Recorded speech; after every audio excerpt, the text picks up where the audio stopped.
Okay, great. I got everything set up. Welcome everybody to the Empowered Empath Experience. I am Sarah May. This is the Empowered Empath Experience, and today we are going to be talking all about vibration, frequency, and the map of consciousness. I'm super excited to be sharing this information with you today because I know that it's going to help you make quantum leaps on your healing journey. We are live on Zoom as well as in the Empath Awakening Facebook page. If you haven't already registered, you can still register now, or you can register after today's session.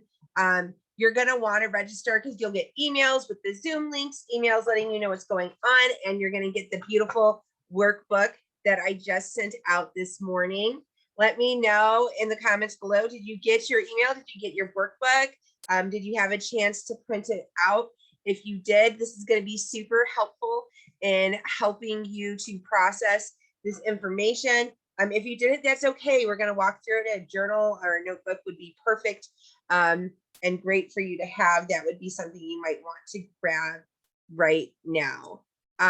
So again, if you haven't registered, there's still time to register, and then you'll get all the emails and the workbook and everything like that. Once again, my name is Sarah May. I am a spiritual mentor. I'm a life coach and an energy healer, and I am the founder and instructor of Empowered Empaths Academy, where I teach empaths and sensitives to find their ground and do their inner work so they can live their best life as their most authentic selves.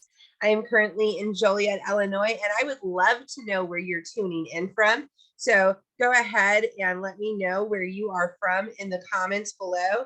Oh, we got someone from Michigan, Connie from Burbank, Amanda from Florida. Loving this, loving that we're all over the country. I know that we had people from a lot of different areas that are going to be here tonight. I'm going to check our Zoom comments. Yes, we have Girard, Illinois, and Bellingham, Washington, another Joliet, Illinois. Love this. Awesome.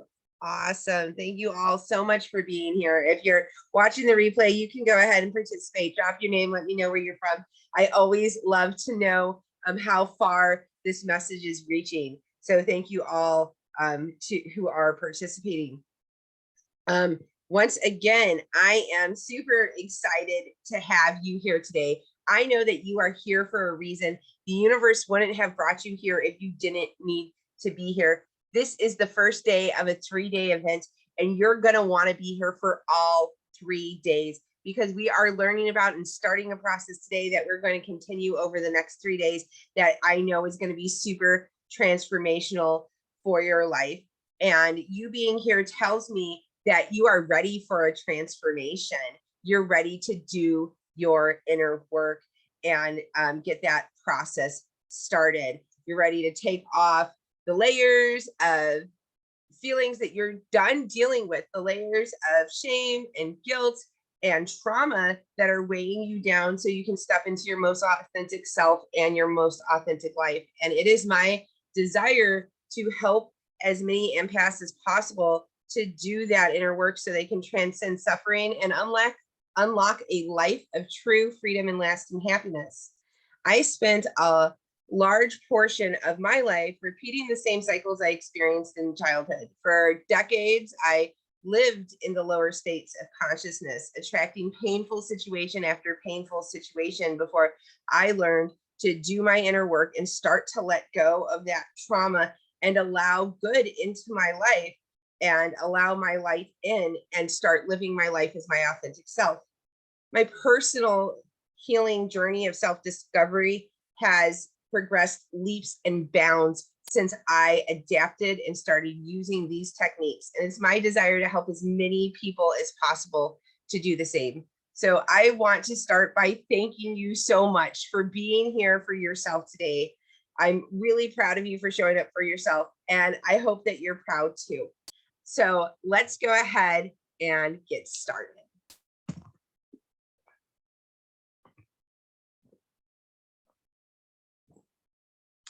Ask and ye shall receive. Who has heard this before? I have a whole book titled this, right? I think everybody has heard this. Comment in below, say, ask if you have heard this saying before. Ask and you shall receive. The law of attraction, right? The secret sounds super simple, but who here feels like they haven't been getting what they're asking for? Drop a Y in the comments below if you have felt like you're not always getting what you're asking for. You're asking, you're saying the things, you're doing the affirmations, but it's not showing up for you. Yes, I'm seeing some Y's in the comments. Yes, I've heard that familiar. Yes, great. So the law of attraction is really all about vibration. And that's the part that not everybody knows and some people miss. Everything is vibrational. Your thoughts, your ideas, everything. And you will draw to you whatever vibration matches yours, whether it's wanted or unwanted. Your vibration sets your reality. And if you're not satisfied with the results you are getting in life, it's because you are not a vibrational match for that which you desire.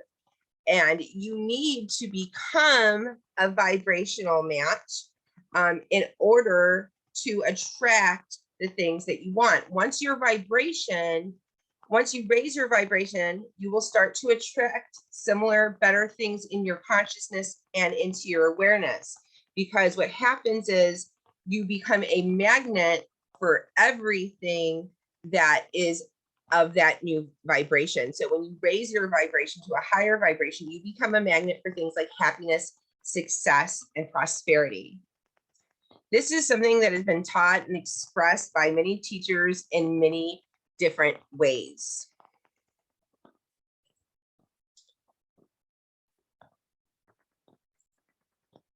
Everything is energy.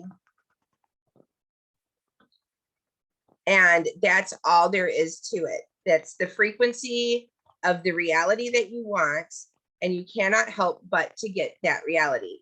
It can be no other way.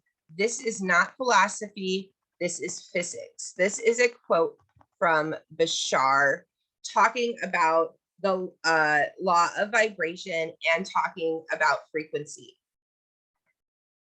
That's all there is to it. Like, it kind of makes it sound easy, but it hasn't always been easy for me. And I don't think it's always easy for everybody. I don't know about you, but when I first started hearing and reading stuff like this, I thought, okay, I hear what you're saying. Like, I need to be a vibrational match for what I want, but how am I supposed to become a vibrational match for what I want? Because I don't have what I want. So I don't know how to vibrate like that. Like, I don't know how to do that. How do I do that? Drop a Y in the comments below if, yes, you can relate to wondering, like, how am I supposed to do that?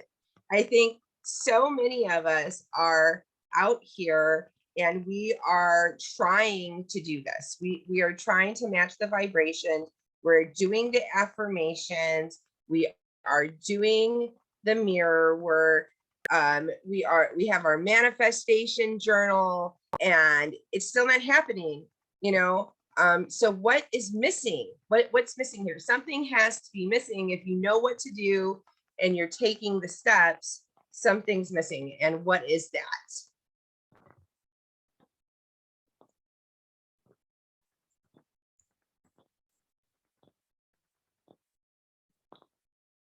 Eckhart Tolle said that the awakening of consciousness is the next evolutionary step for mankind. What does this mean, though? What does it mean to be awake? What does it mean to be conscious? A lot of people talk about being woke, but who knows what that means? Who hears, woke being thrown around a lot, but you're not seeing behavior that seems woke to you?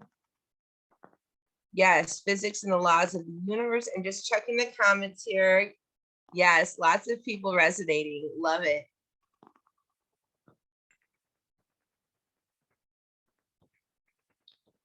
So you might be asking yourself, what does this mean?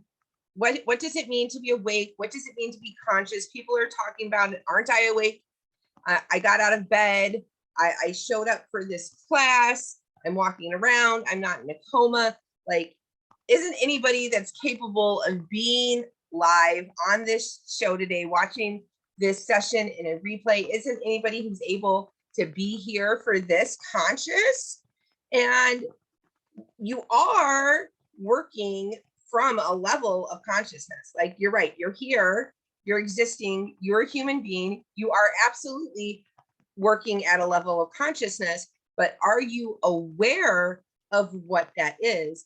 And I believe that to be awake is to be aware, and to be aware that you are working from a particular theme of consciousness is to be aware of the vibrational level that you're working at. And that is a very powerful thing to become aware of. The first thing we need to do to become aware is to know that it exists. And if you're here right now, if you're watching this video, you're doing that right now. Like, you're learning that. We're talking about it right now. Now you know the map of consciousness is a thing, and you are somewhere on it at all times. So right here, right now, you just started this process.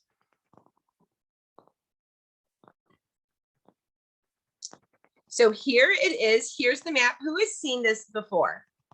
I know that I've seen this lots and lots of times. If you got the workbook, you have this sheet in the workbook, and you have this map of consciousness here.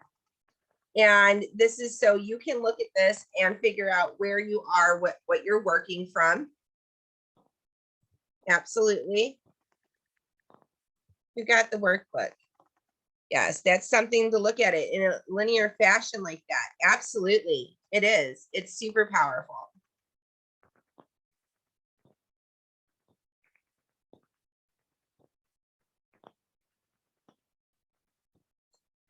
Yes, I saw on the workbook. Love that. Love that. Oh, we have somebody. She's having a hard time getting in. Hold on one second. I just want to see if I can tag her on Facebook real quick.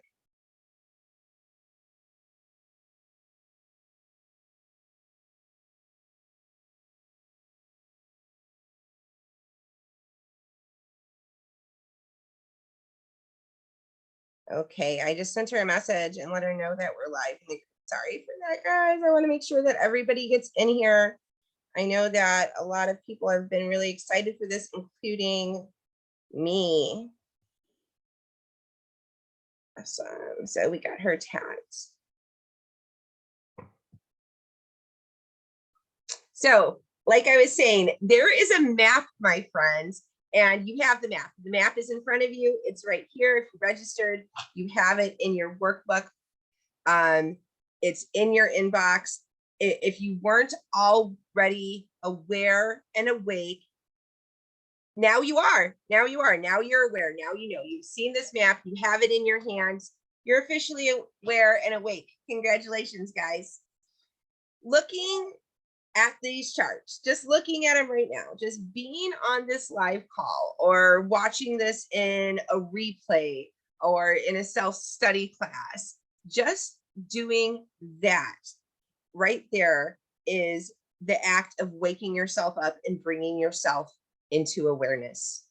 So we're going to go over what all of these themes look like. And when we're doing it, I would like you to pay attention to what resonates with you. And if you have this workbook, go ahead and take notes, make a mark by the ones that you're feeling. And that's how we're going to become aware of where we are. While I'm talking about this, you're going to start feeling some kind of way. You're going to start feeling feelings. And when you start getting feelings about something, that is a sign for you to pay attention and know that there could be wounding there. There can be healing for you to do that. So when we're doing this, you're going to get awareness. And I also want to point out that all of us are on a spectrum of consciousness. We spend time in each of these themes during the course of our lives, but we also have a baseline. In the workbook, there is a second sheet for you guys. And in this sheet, you only have the one spectrum on the left. It's not filled in. And this is so you can gauge how much you're feeling these feelings. When we're talking about it, when we're talking about the themes of wounding and the different feelings on the spectrum of consciousness and the different themes, you can go ahead and you can fill in how strongly you feel this. And it goes in order from 0, you're never feeling that way, to 4, you constantly are having those feelings. And that will help you to know exactly where you are on the spectrum. So that is a really, really powerful tool. Like I said before, if you don't have the handbook, if you didn't get the workbook, go ahead and register. It'll get emailed to you. If it didn't get in your email for some reason, just let me know. I will send it to you. So today we are asking ourselves the question, what is my go-to vibration? What I want you to ask yourself is, what is your go-to vibration that you have on a regular basis? And what is the vibration that you go to when you get triggered? Those are 2 super powerful questions to ask yourself during this process.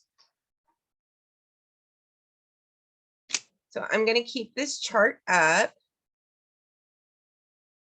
This is the themes of consciousness. It's expressed 2 ways. One is from Dr. David Hawkins' book, the Letting Go book, and that is showing it as themes of consciousness.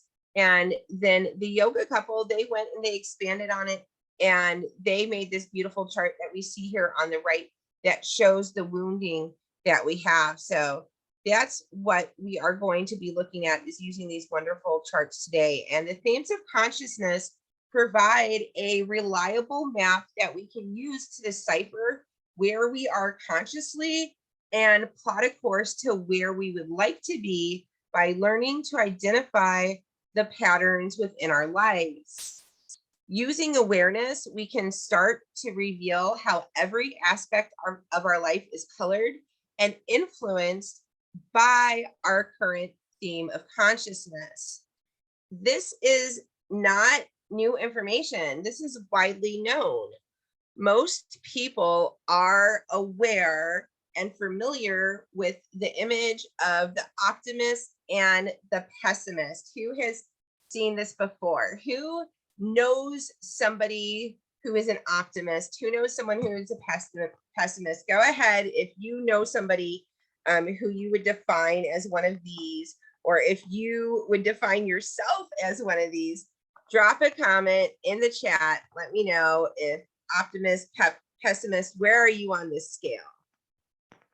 Where are you? So a pessimist is a prime example of a person who is occupying a limiting theme of consciousness, such as fear. They will create a life that looks and feels like fear all around them. They will experience thoughts of worry and doubt. Terror will be around every corner. They will experience feelings of paranoia and distrust.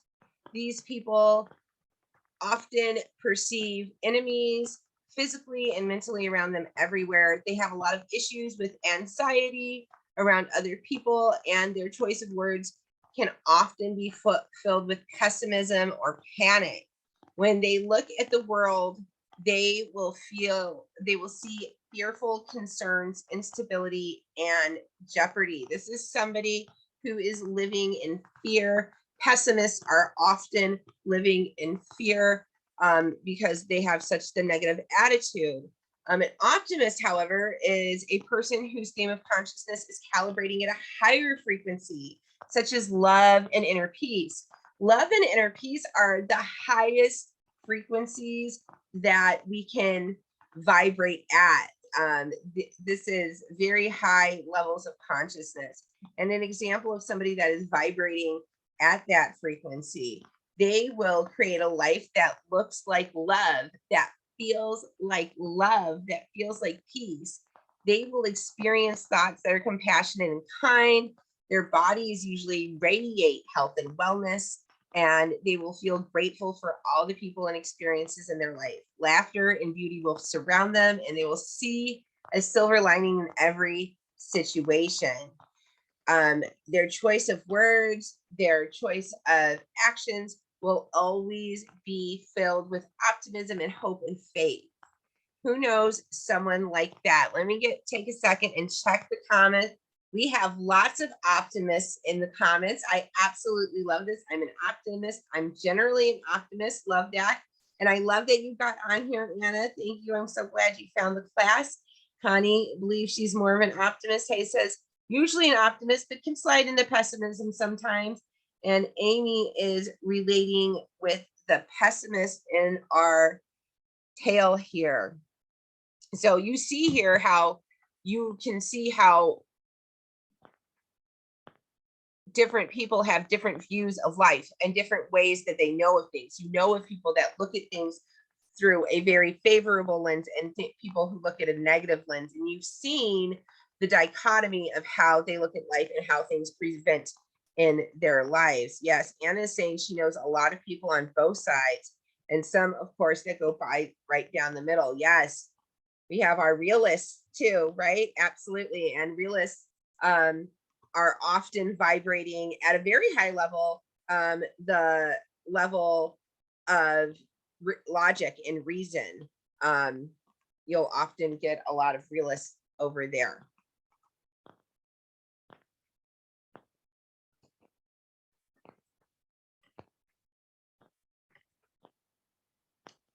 So just like we all see and know and we're familiar with the term pessimist and optimist, the same is true for all of these themes of consciousness over here. You know, just like you can see the world through the eyes of optimism or pessimism, there are people that are living in a state of shame, and everything they see through a lens of shame or grief or anger. You know, also there are higher levels such as willingness. We were just saying reason and logic. People that are realists are often looking at the world through the lens of reason and logic. So now I'm going to go ahead and give you some descriptions of these themes of consciousness. As I describe the themes of consciousness, this is what I want you to take note of, which ones are stirring something up inside of you. What do you resonate with the strongest? And you can just write it down, or you can mark on your chart, or you can fill in your spectrum, whatever you want to do now. You have all the time in the world. We're going to have replays up for a while. But just take note to what wakes something up inside you, what you're resonating with. And I suggest filling out the scale if you can, but if you can't, that's fine. Like I described before, you're probably going to resonate with more than one. Everybody is all over the place during the course of their lives. But again, we do have a base that we go home to. So let's start at the bottom of the chart. We're going to start with the most contracted theme, and we're going to move our way up, starting with shame. And shame is triggered, it triggers rejection. And the root program of shame is I am unlovable. Shame is characterized by humiliation, as in hang your head in shame. It's often accompanied by banishment. It could be very destructive. and it can lead to cruelty towards yourself or others. Shame is, like I said, the most contracted of all the themes. And when people are living in a vibration of shame and they're weighed down by shame, they often have a lot of mental health issues. Above shame, we have guilt and judgment. Guilt and judgment is triggered by perceived mistakes or wrongdoing. The root programming for guilt and judgment is I am wrong, others are wrong. In the field of guilt and judgment, one wants to punish others or to be punished. It often leads to self-rejection or masochism or feeling bad about yourself. People that are in guilt and judgment of themselves will often self-sabotage because they don't believe that they deserve good things, so they sabotage them. They often feel like things are all their faults, and they can be very accident prone. Sometimes they have self-harming behaviors or ideations, and they often project their self-hatred onto others.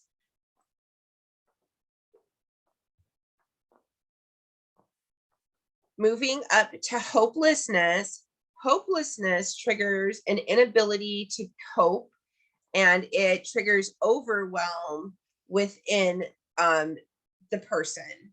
The root program for hopelessness is, what's the point? Like, why should I even bother?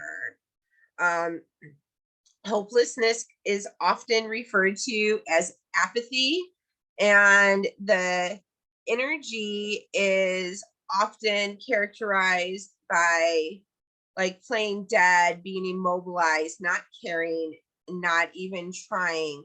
A lot of people who live in poverty are at the vibration of apathy and hopelessness. Like they just don't feel like things are going to get better. Grief is a really big one for a lot of people. Grief is triggered by loss or perceived loss, and the root programming is really about being resistant to change. There is a helplessness and despair and loss and regret with grief. It really feels like if only I had, there's separation, like a really feeling of separation and sadness. It's very mourning, and people who are in grief often feel like they can't go on. Right above grief, we have fear. And someone who lives in fear can be extremely anxious. They feel constantly like, what if something goes wrong? Like we were talking about before with the pessimist, someone in fear sees danger everywhere, and they can be very avoidant or defensive. They can get very possessive of others and be really jealous or restless or anxious. These people are often also like hyper vigilant to everything.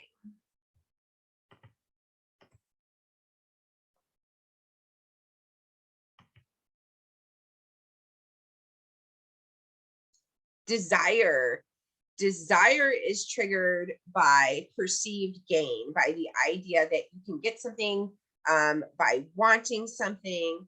The root program is I want, I need. Desire is always seeking gain and acquisition, getting something outside of yourself. It's not sustainable and it's not satiable. Like you can, someone in desire, living in desire, will never be satisfied. They're constantly craving, and they feel like I have to have it. Give it to me. Give me what I want. I want it now, right? Someone in desire, like I'm thinking of the girl from Charlie and the Chocolate Factory, Veruca Salt, right? Is that it, or is that the band? I could be confused, but that is very much the perceptive of someone who lives in desire and in the vibration of desire. So above that, we have anger, and anger is triggered by unmet expectations, really. When you're, yes, Veruca, thank you, Anna. Anger is triggered by unmet expectations, and the root program is I expect. And this energy overcomes the source of fear by force and threats and attack. It's irritable, explosive, volatile, resentful, and bitter. And it has a very, I'm going to get even, or I'll show you energy.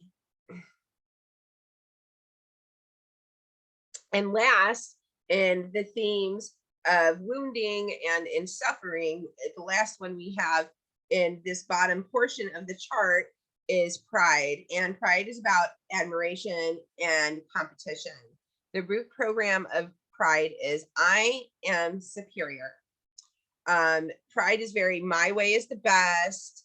It focuses on achievement, desire for recognition. It specializes in perfectionism, and it likes to feel better and superior to others. So who's feeling some things with that? Like, that was a lot.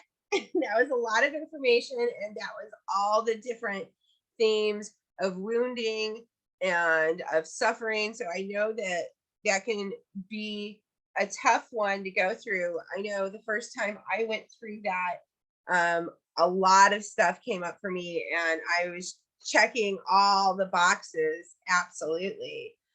So please know if you have notes on every single one, or if your spectrum is getting all filled up, that is not unusual at all. Most people, especially people who are going to be in a class like this or a group like this, they have experienced these things at some point in their life, and they're holding on to it. Most of us have not been taught how to deal with and handle these emotions. And so all we've done is stored them. So we have a lot of all of these inside of us. So after the themes of wounding and the themes of suffering, that's when we move into relief and into healing. And that's where we come into courage. Courage is absolutely a magical vibration, because it's where things flip and we move in, we go into being expanded, as opposed to the bottom half. The bottom half is really like that downward spiral that we've heard about, where you go down and you continue to contract. But once you break up into those higher levels, once you break up through courage and start accessing these higher vibrations, that's where we really start to expand and grow, and our light starts to shine. I see that we have some comments back both on Zoom and in Facebook, so I'm just going to check those really quick before we go on with the themes of healing. Yes, we got a lot of triggering coming up for a lot of people. I'm sending you guys all of the love and all of the light in the world. Thank you so much for being vulnerable and realizing that about yourself. Awareness precedes change. So it's very powerful to allow yourself to have that awareness. Definitely brought up some stuff. Lots of triggers came up, but I feel better getting it out. Yes, love that. That's what it's about, is letting it come up and letting it move through you. And we're going to talk about that some more. Being disabled and impoverished, the poverty and apathy hit hard. The grief and loss hit hard. The fear hit hard. But I'm also proud because I've been working on those things, so I am aware of them. Yes, and I am so proud of you. And thank you for being vulnerable and allowing yourself to be witnessed. We are sending you love, and I love that you're doing that on this amazing work, and I'm so proud and happy to be part of your journey. Yes, Valerie, there are lots of aha moments going on here. All the awareness, all the healing happening right now. It's truly amazing. So let's talk about when we get out of these things, when we release the suffering and we don't hold on to it, and we allow ourselves to move into healing and move into ecstasy, let's talk about what happens there. The theme of courage brings the gift of accountability, and it says, I can do it. It is determined and excited about life. It's productive and independent, self-powered. Effective action is really possible when we move up into courage. It is a very magical place. At neutrality, neutrality, also known as ease, that is a way of life that is comfortable, pragmatic, relatively free emotionally. It's okay either way. It's free of like rigid positions, non-judgmental, and non-competitive. This is very much the like, whatever, like that's cool type of person, right? And I think that we've all known quite a few people like that. The thing about neutrality that I do want to point out is when I'm talking about neutrality, you're like, yeah, that's me. I'm neutral. Like I'm easy and I'm cool with whatever happens. Like it is what it is. A lot of people are there, and that's amazing when you're there and that you can be at neutrality. But a lot of people mask their feelings with neutrality. We're taught to as children when we're not supposed to cry in front of people or have emotions at the time, or we know that we live in a household that it's not safe to have emotions in. We train ourselves and force ourselves into neutrality. So if you are drawn to this type of work, but you're thinking like, oh yeah, I'm totally in the vibe of neutrality, I really encourage you to look at the ones that are giving you like little pings, because neutrality can be a sneaky one.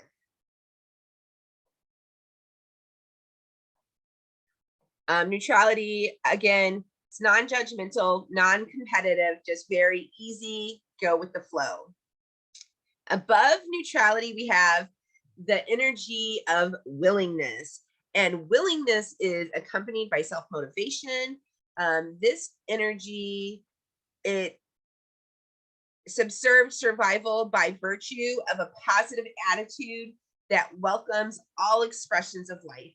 It is friendly and it's helpful, and it wants to assist and to be of service, and it is willing to do the work that it needs to do. Being in a vibration of willingness is a beautiful, beautiful place to be.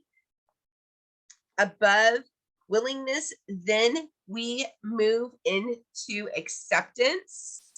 I see people hopping on. Hello, Amanda. Hello, Ellen. Welcome, welcome. We are looking at the themes of consciousness, and we just moved into the themes of healing, the themes of reliefs, and now we are talking about acceptance and the energy of acceptance. Much like neutrality, is easygoing and laid back. It's very harmonious and flexible. It's inclusive, and it's free of inner resistance.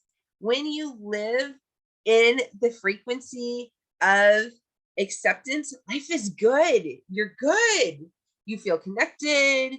You meet life on life's terms. There's no need to blame others or to blame life when you are living in a frequency of acceptance. Acceptance is really accepting that everything is perfect exactly how it is, and everything's going according to plan, essentially. When we move into reason and logic, you get the gift of understanding. And this is the ability to see things in the abstract, to conceptualize, to be objective. And when you're here, you really get the ability to make rapid and correct decisions, which is huge. The utility of this is problem solving. Scientists, philosophers, medicine, all of those things are expressions of the level of reason and logic. Yes, ask your question, Anna. I would love to know your question. I will do my very best to answer it. After reason and logic, then we go up. We're going up again. We're going up again into ecstasy, into the highest level of expansion. This is where all the great teachers are teaching us to reach and to aspire to, right? Jesus is always talking about love, and Krishna, Buddha, is very much into that higher realm of freedom, of happiness, of true enlightenment. This is ecstasy. This is heaven here, my friends.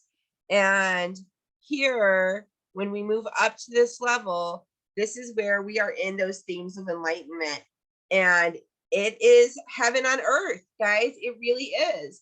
This is where we start to get access to unlimited happiness and inner peace and love. This is when our base vibration is in love and inner peace, and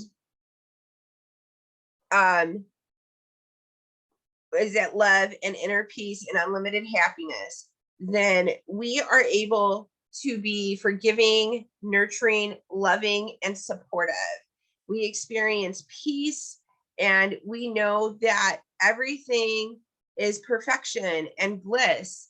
We understand that life can be effortless and wellness comes to us easily.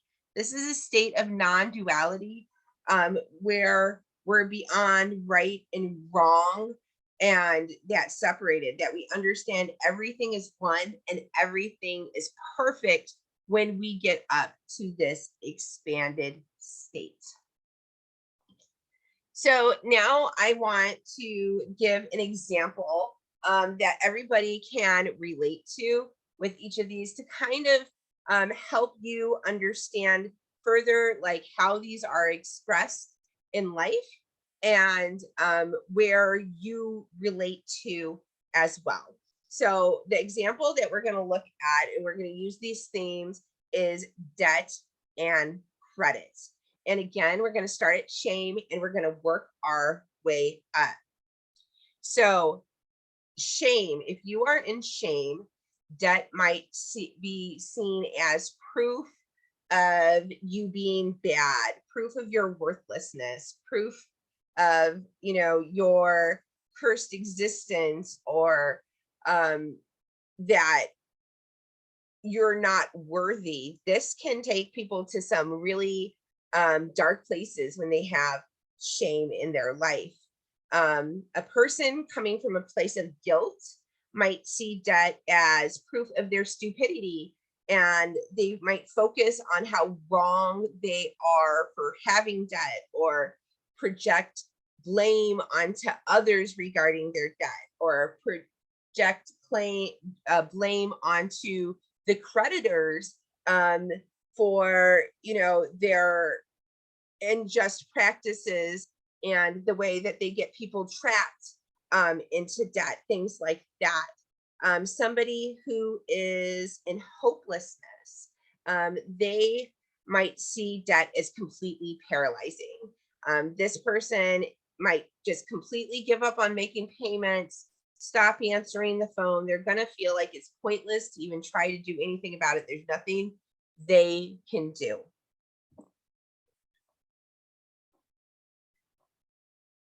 Somebody who has a base vibration of grief, they might dwell on how much they're losing through interest, or what they used to have versus what they have now.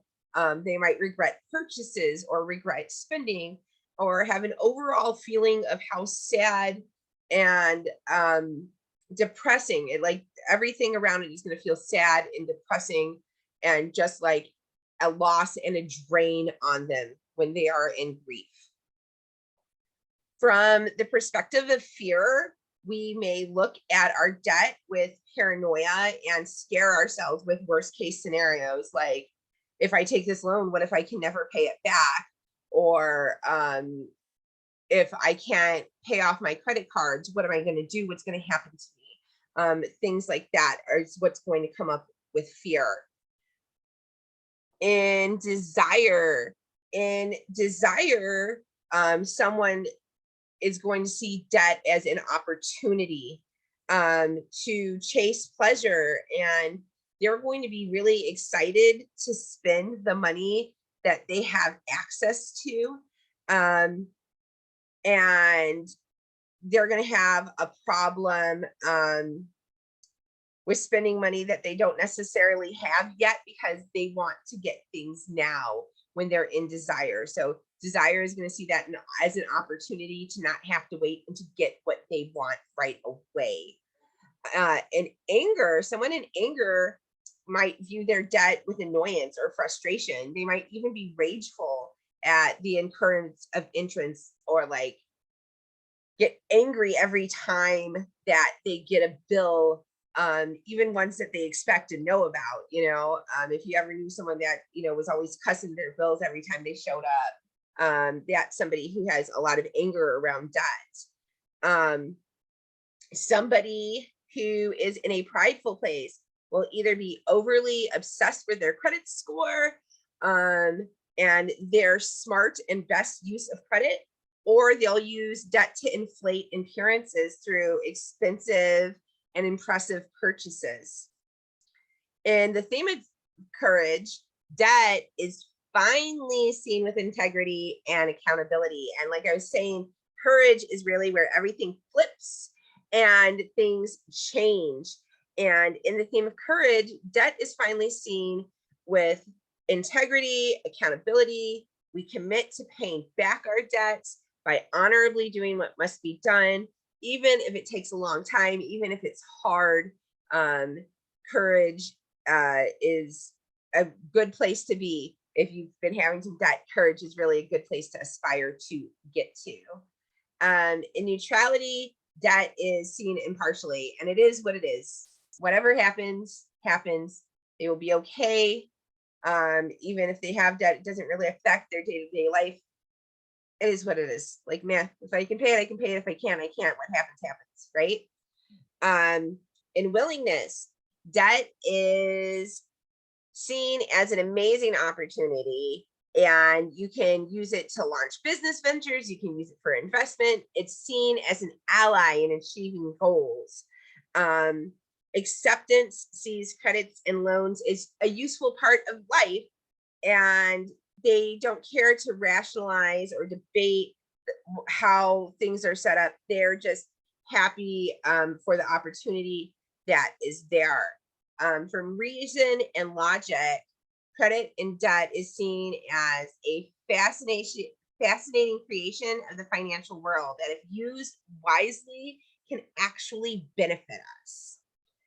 And from the perspective of love and inner peace, credit is viewed with gratitude for the help and the opportunity that is being offered during a time of need. True freedom and lasting happiness represents the point where we transcend physical reality, where nothing in the external world could ever affect our internal world. So this person is not going, debt doesn't affect them. They understand that it's not real, and it's something in the physical world that doesn't matter in the spiritual world. So everything is a projection of our consciousness to be experienced. It's not to be attached. They understand that. And when you're vibrating at a level of freedom and happiness, you wear your debt or positive credit like a loose garment. Like you don't allow it to affect your eternal state. It is something that is there, and it doesn't define us by any means. So who is really resonating with some of these things? Were these examples with the debt helpful for you? Did that help you to understand more where you are and things like that? Let me check in the comments. I'm going to check them. I know I did a lot of talking. I'm going to take a sip and check the comments real quick. I'm going to check the time. Okay, awesome.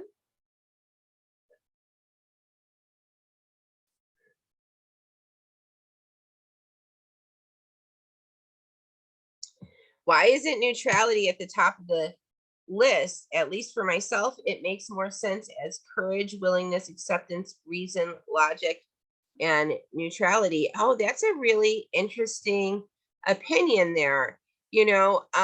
Neutrality is really a point where things aren't bothering you, but I think that there's righteousness in doing the work and accepting how things are and working towards inner peace. Like, I think that neutrality is an amazing goal to reach at, and it's a great place to be able to visit, but we really came here to do more than to be neutral.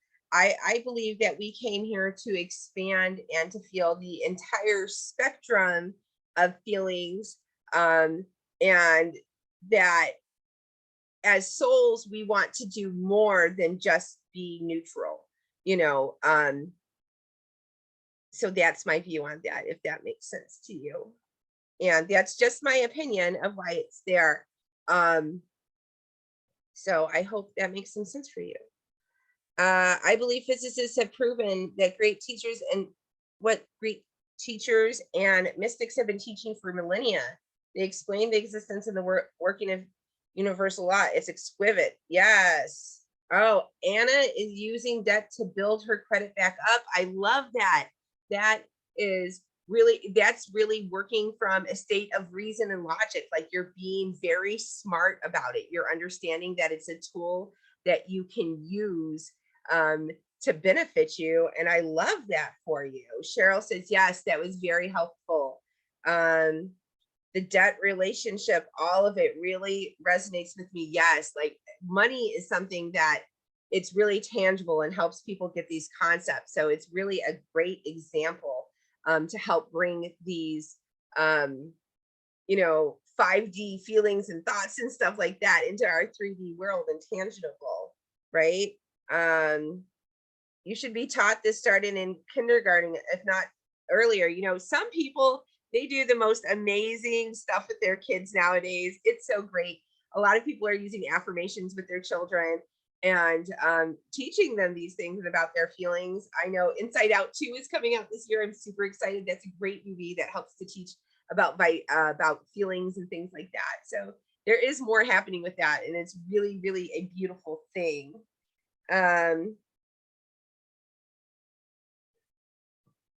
Your examples helped me to understand myself and others' perspective. Wow, wonderful, great. I'm so happy that this is resonating with all of you and this is making sense for you. Thank you all so much for your feedback. So, like I was saying, a lot of us are going to resonate with a lot of these things, and we are on a spectrum. But there's something that I want to tell you about this chart. There's a little trick with this chart. Like I was saying, this bottom half down here, right, that's often seen or referred to as the downward spiral. And as you spiral down into this, down to shame, by the time you're in shame, I don't know what my computer's doing. By the time you are in shame, you are also carrying the weight of all these vibrations above it on you as well. So I really resonate with the analogy of trauma as a blanket that covers us, and that got put on us after an event. And you take off layers of the trauma during healing processes and things like that.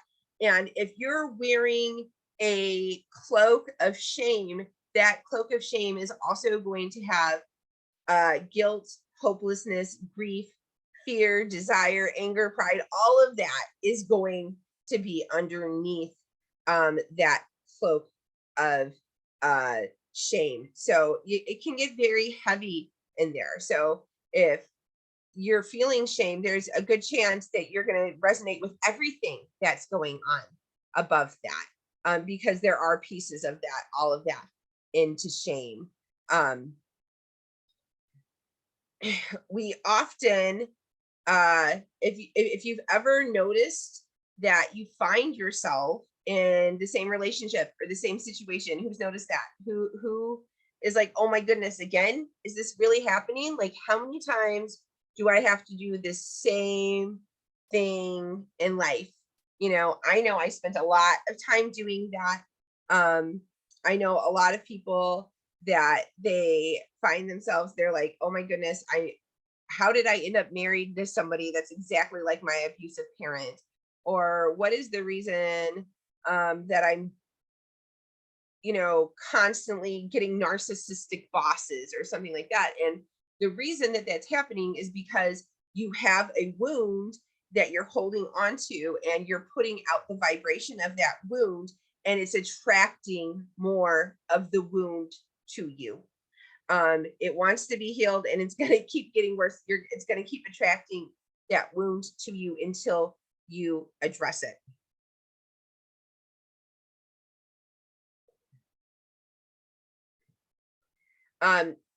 Also, once you start addressing it and you start doing this work, and you might have noticed this as well, where you feel like, okay, I learned my lesson. I realized this pattern, right? I realized this pattern. This is the 5th time I've done this pattern. I realized this pattern, and now I'm done. I'm done. I'm putting up the boundary. I'm telling the universe I am done, and I mean it. I mean it. And then you turn around the next week and the universe puts it right back in front of you, and you're like, what is this? It's a test. It's the devil. Who has been there? Who has been there? If you have been there, go ahead and put there, been there, drop an emoji in the comments. Yes, we got hearts. Yes, people are resonating with that.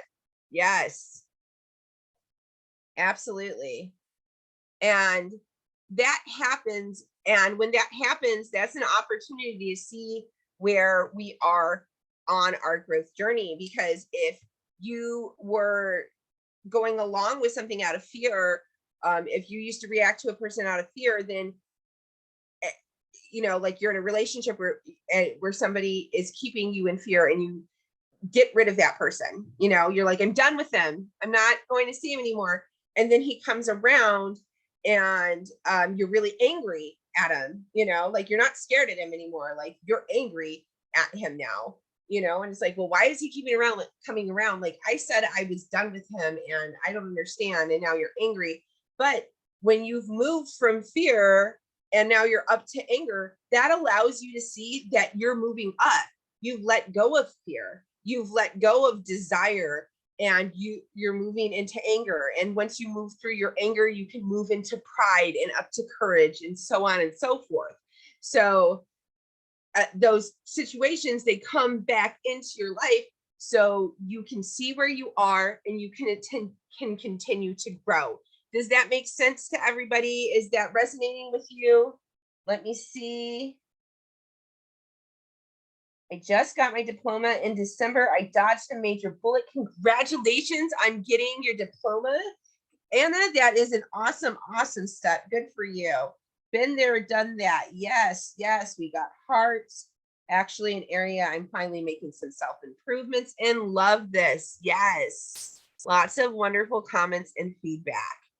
Yes, lots of resonance. Feeling pride when it comes to the mother-in-law. Get thee behind me, Satan. Yes, that is your opportunity when it approaches for you to be like, no, this isn't happening. So as I was saying, the bottom half, this is like a spiral. You're carrying everything below it. But the top half is like magic, because it's the opposite. Because when you go to the top half, this is like tools that you're putting into your toolkits, into your tool box, and you get to keep. So like you get the tools and gifts of courage, and then you move up to neutrality, and you get the tools and gifts of neutrality, and you move into willingness, and you get those tools and gifts. So that's really cool there as well. And little side note, my personal belief, and there's backup if you look for this too.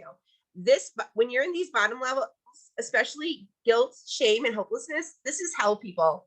Hell is not somewhere that you go when you die to be punished. Hell is when you're living a human life, and you can't see love and inner peace and freedom. You're just living in this hopelessness and guilt and shame. That is where hell is. And heaven is up here. Freedom, happiness, love, inner peace.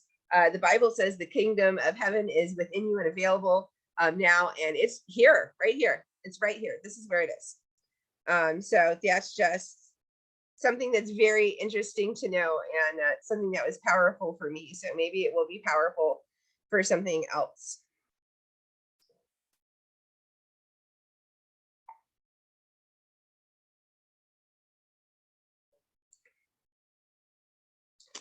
I'm going to let you in. Oh no, I already told you that. Hold on, I'm looking at my notes. We talked about neutrality and how neutrality is a mask that people often wear. So if you're feeling like neutrality is yours, please pay attention to those other ones. Especially if you are somebody who feels like your life should be happy, but it's not happy. Like you've checked off all the boxes in life, and you have the spouse and the job and the car and the house, but you're just not happy, like something's missing. You might be forcing neutrality upon yourself, and you're going to want to look at those lower layers and see what's going on there. Something that I'm sorry.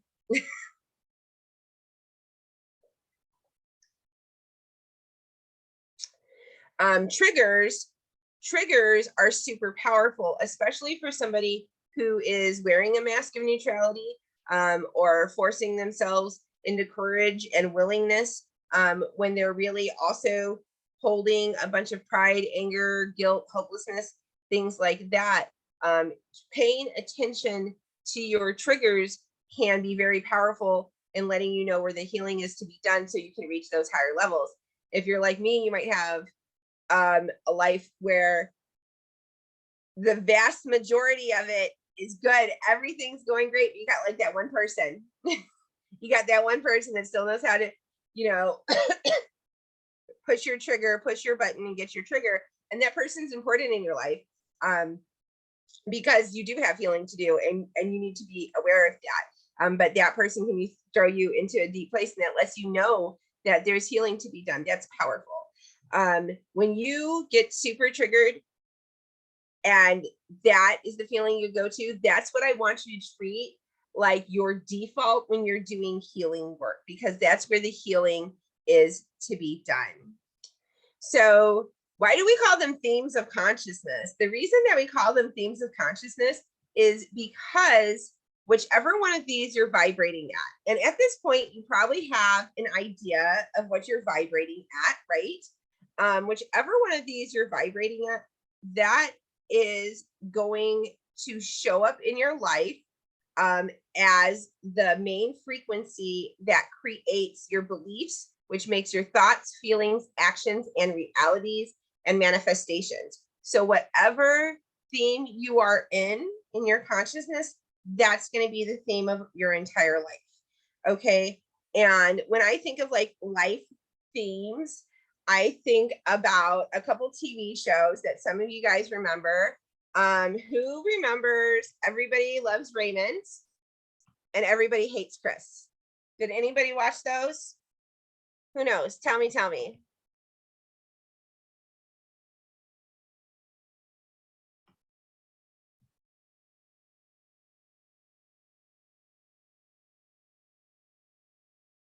Yes, both of them, loving them. Yes. So Chris and Raymond, right? Raymond was somebody that, he was the favorite. Everybody loves him. He's the favorite child. He has the wife, he has the kids, he has the house, he has all the things. And he has a brother that is not the favorite and does not have all those things, and showing the contrast of the life of the favorite child and the not favorite child, right? And then we have Everybody Hates Chris, which was a Chris Rock thing about his childhood and how everybody hated him and how hard that his child was going to be. And when you think about these things, when you think about these shows and these things, right? Everybody loves Raymond. Everybody hates Chris. What do you think these people's themes were? Like, what do you think that they were living in? What kind of wounding do you think that this person has? And I would think that, Everybody Hates Chris, that really sounds like somebody living in like shame and hopelessness, like everybody hates me. I'm not good enough. I'm not worthy, is what I hear when I hear that. Everybody loves Raymond, right? That might be pride, but it could also be love and inner peace. It could be freedom and happiness. It could be knowing intrinsically that you are loved and loved. So a question that I have for you, and if you have the workbook, then this question is on your worksheet that looks like the tree, I believe. And the question that I have for you is, if you had a show that was made about you in your life, it's on this sheet right here, what would the name of the show be? Would it be Everybody Loves Sally? Or would you call it Everybody Appreciates Brian, perhaps? Maybe Nobody Listens to Susie. Or perhaps Nobody Appreciates Joe. Or Jenny is the best. What would the name of your show be if there is a show named after you?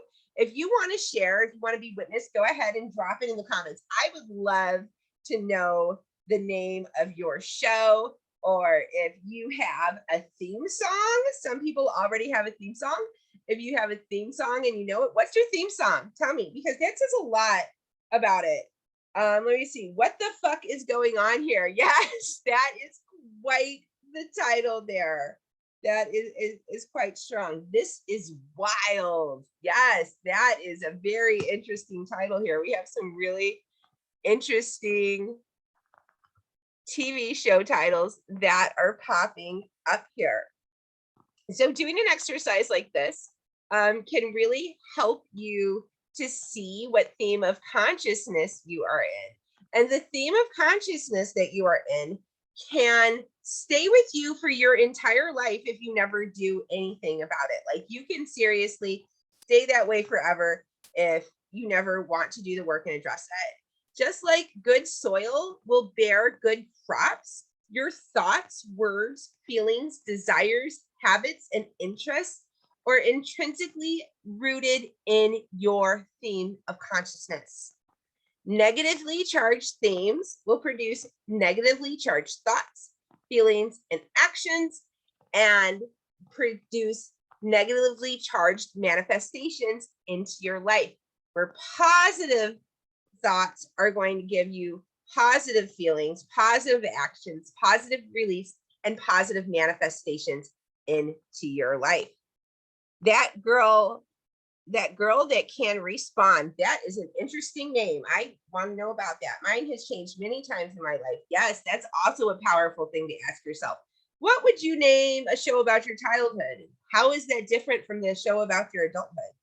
And then an even further question that you could take that is what do you want the title to be of the next season, right? So the next season of my life is going to be called, Everybody Loves Valerie, Everybody Appreciates Jenny, Everybody Understands Chelsea. Like, what is the next chapter of your life going to be named and entitled? That these are all super powerful questions that you can use to shift your theme of consciousness inside of your life.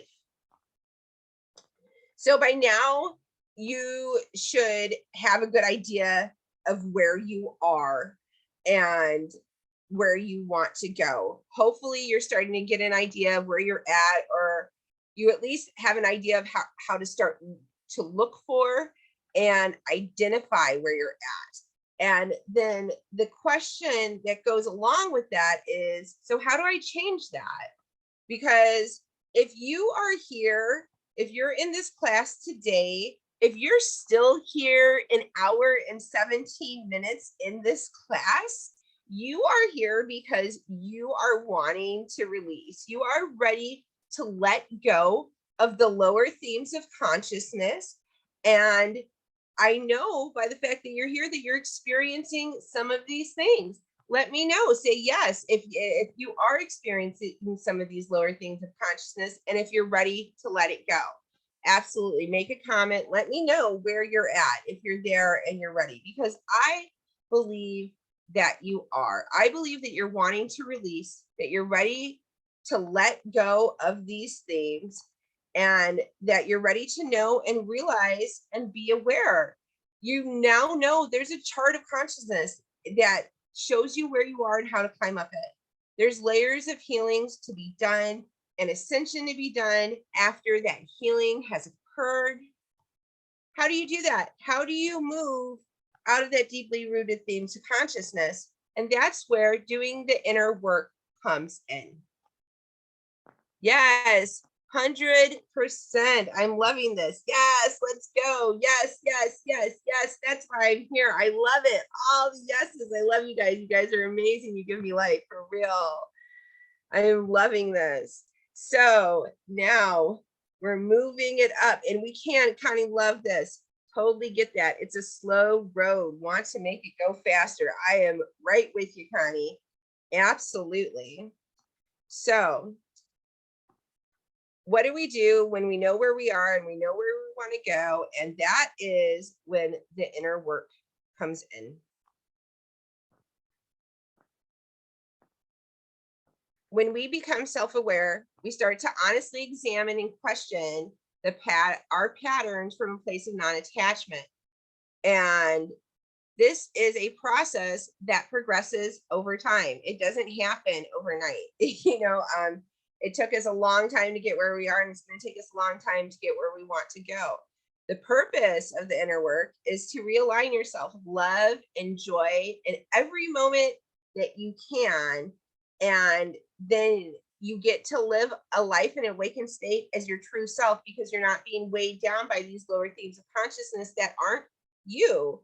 And the way that we do this, the process that we use, is the inner work process. And that starts with, one, the awareness of triggers. This is the first step of the healing process. It's to become aware anytime you fall from a state of peace and contentment. Ask yourself, what exactly triggered this change within me? After that, after you ask yourself, like, what triggered this? What is my triggered? What am I feeling? Identify the root, the program, and the theme of consciousness. This is where we become curious. Why is this trigger happening? What is it showing me? What deeper belief is being ruffled and brought to the surface? What past event is ready to be felt and dealt with? Where did this belief, where did this feeling, where did this lower theme of consciousness originate from? And once you do that, you can release and replace. You can choose to leave your old program behind and refrain from bringing them into the present. You can release the old belief and reprogram it with a new belief. It's absolutely magic. You get to pick exactly what it is. Every time we go through this process, we grow and we evolve. This is how we do the work that it takes to move up to these themes of consciousness. Where, when, and how we do this work is also an evolving process. It usually starts with reflection after a trigger and asking yourself, like, why did I respond that way? Why did I do that? Who has been there? Who has, been in an incident, and then afterwards you were like, why did I do that? Like, why didn't I say anything? Or why did I get so upset? Things like that.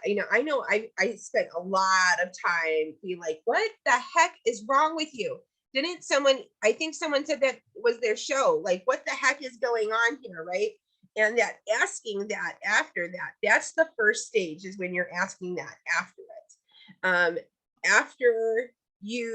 After that, you're going to move on to a point where you realize in the moment that it's going on.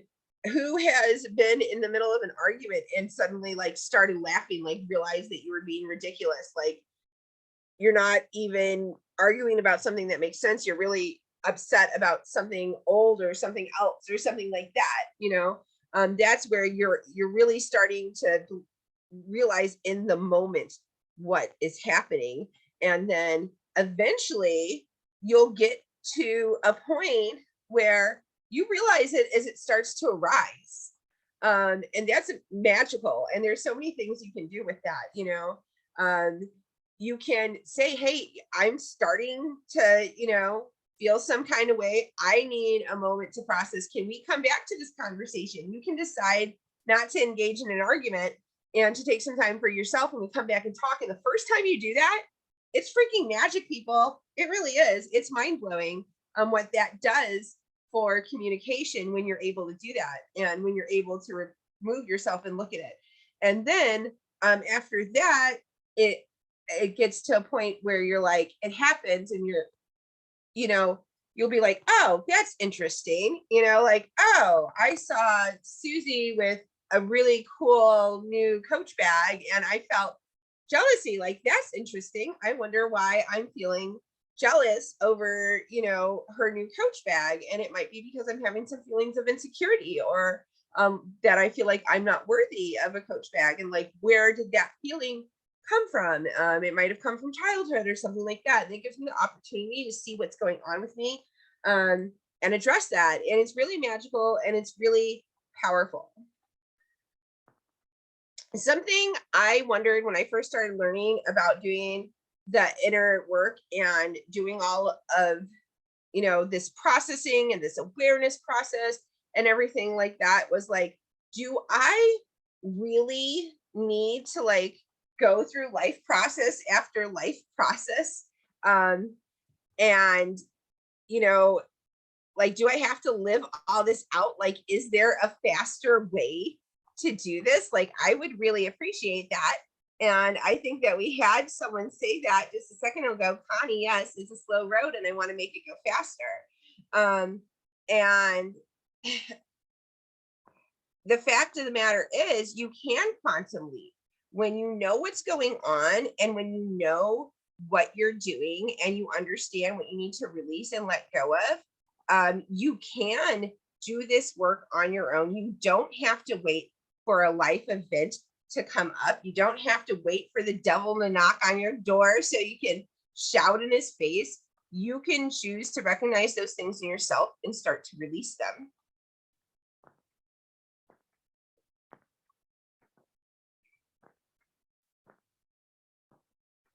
When we work through these layers on our own, through energy, through meditation, through education, and through learning, we can give ourselves the education that we would get in life at home. And this will allow us to make quantum leaps in our healing process. As I've said several times during this presentation today, we all move through these themes of consciousness throughout our life. And we experience these on different layers and different levels in our life. Some of us have big T traumas where we really felt the depths of shame and guilt and hopelessness for a really long time. And some of us have little T traumas where we didn't necessarily know that it was there, and there's an underlying hopelessness that we don't really understand because it doesn't seem justified. But the fact of the matter is, it's there, it's real, and it needs to be healed. If you're here today and you're still here, then I guarantee you have some winding, you have some wounding on most of these themes of consciousness, if not all of them. I know that I personally have absolutely had to clear trauma on every single theme of consciousness. And if you're ready to do that, if you're realizing that, you're ready to heal, and that's why you're here today. And it's also why you need to be here tomorrow, because tomorrow we're going to start this process. Who is ready to start this process? Who is ready to do that? You're not going to want to miss this tomorrow. Tomorrow, we are going to look deeper into guilt, judgment, and shame. And then we're going to do a process together to release some layers of these lower theme vibrations from our energetic bodies. And we're going to do this together. You're not going to want to miss this. We have already made some major progress today. The awareness that you have made is absolutely huge. Let me know if you've had some aha moments. Who knows? Who is aware that their awareness has been expanded today? Let me know if you've had some ahas. Let me know if this blew your mind and really cracked open what's going on with you. Let me know, because the fact of the matter is this awareness is huge, and being aware of your personal vibration level is amazing. Knowing where you are and where you want to be and is huge. You have taken some really big steps today. And tomorrow, we are going to be taking a quantum leap together. Tomorrow, we begin to process consciously. We begin to raise our vibration by releasing the lowest of vibrations. So comment "I'm ready" in the comments below. Let me know if you're ready to go. Let the community know that they're not alone and that you're with them. Who is going to be with us here tomorrow? Let me know. I'm checking the comments right now. Yes, this was very helpful. I'm looking forward to continuing tomorrow. Thank you. Lots of yeses. Absolutely. Gave me a different perspective. It's a lot to process, but it's ready for tomorrow. Juniper is saying, "I need this." Valerie is saying, "Thank you. I will be here. Love this all." Thank you all so very much. Tomorrow, we begin the letting go process, and I'm so honored that you are all letting me do this process with you. I love that. Yes, I'm ready. Yes, I'll be there tomorrow. Loving these comments. Keep there going. If you are on the replay, that's okay. No, whenever you're here, it is absolutely perfect. This is our class for today, and I really hope that you enjoyed this class. I hope you learned a lot. If you want to share your biggest takeaway in the comments below, I would love to hear it. Let me know what you learned about yourself. Let me know what more you might want to learn about yourself. Just let me know your takeaways and how you're feeling, how you're vibing. I think that you guys are really getting this, and I'm honored to be here with all of you today. I look forward to being here with you again tomorrow. We are going to be here tomorrow at the same time, 6 p.m. CST. We're doing this Friday today, Saturday tomorrow, and Sunday. Tomorrow, we are releasing guilt and shame. We're going to talk more about it, and then we're going to release it. We're going to start to let it go and call in the vibrations that we want instead. And on Sunday, because there's another part in here, there's really a step 4. Well, it says release and replace. Okay, so Sunday, we are going to do a process to release our blocks to unconditional love and start to call unconditional love in, because there's another part of this with letting go of the lower vibrations. We also need to allow the higher vibrations. So on Sunday, we're going to talk about that. We're going to work on that as well.